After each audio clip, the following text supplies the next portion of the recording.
all this started with your father's passing, or was it? Did you have any symptoms before? No, well, I was always eccentric. Yeah. Well, you grew up in an eccentric household. I grew up in an eclectic household, but I was eccentric. Oh, now there's a difference. There's a difference. It was very eclectic, and it was very, but everybody was pretty much wired on tight. But I was always a little. I had a very fertile imagination, and sometimes, yeah, I was alive in my imagination for most of my life. A dreamer, daydreamer. I was a daydreamer. Well, towards before that defining event with your mother, were you having, you once used the word newspeak. I don't even go into that. That's like a whole 2 hour, that's like a whole... No, it's about 2 hour discussion with subtitles, man. With subtitles. I mean, that's really, I can't go there. I cannot go there. You cannot go there. I don't know if I've ever really gone there to fully even understand within myself what the hell that was all about.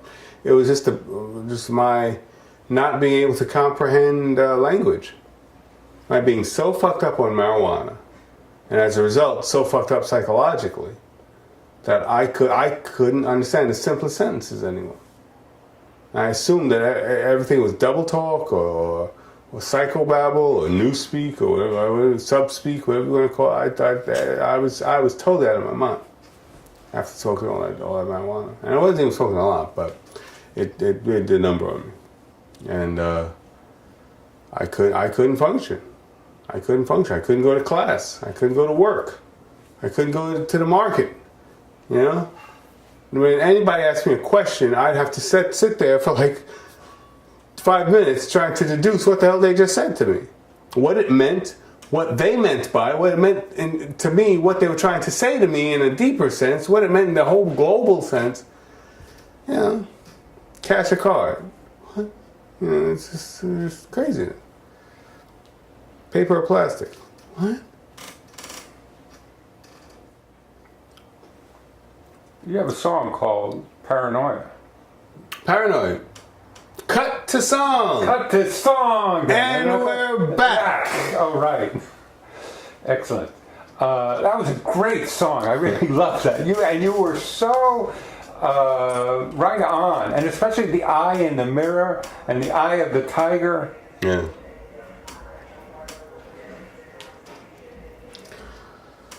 I have plenty of songs. But what you just said about the newspeak, someone might think of was paranoia. It was paranoid. I was paranoid. I was smoking too much marijuana. Or rather, I smoked so much I broke down the door in my mind that's yet to be repaired. And I was just always high, always crazy, always paranoid, always delusional. And just reached a point where it just got out of control. You were modeling for a while at during this period. I recall you telling me at the Art Student League. Art Student League, yeah, and at School of Visual Arts. You know, I was going from one modeling gig to the next. And what was your mind like while you were modeling? I was high most of the time. I usually smoked before I went into class, so I was out there.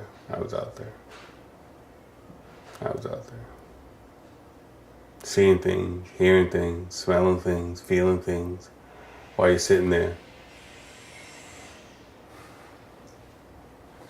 You know, it was just crazy. And they're all trying to get a piece of me.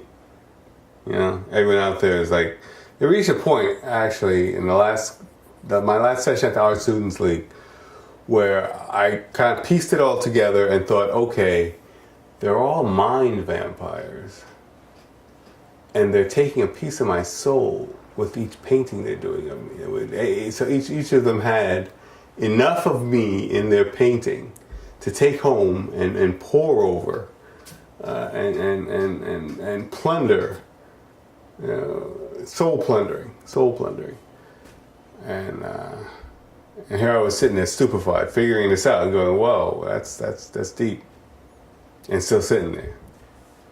But glaring at them, giving them the stink eye. Crazy. He probably thought I was just some angry nigga. So what's his problem? you know? What? That's your opinion. What's his problem?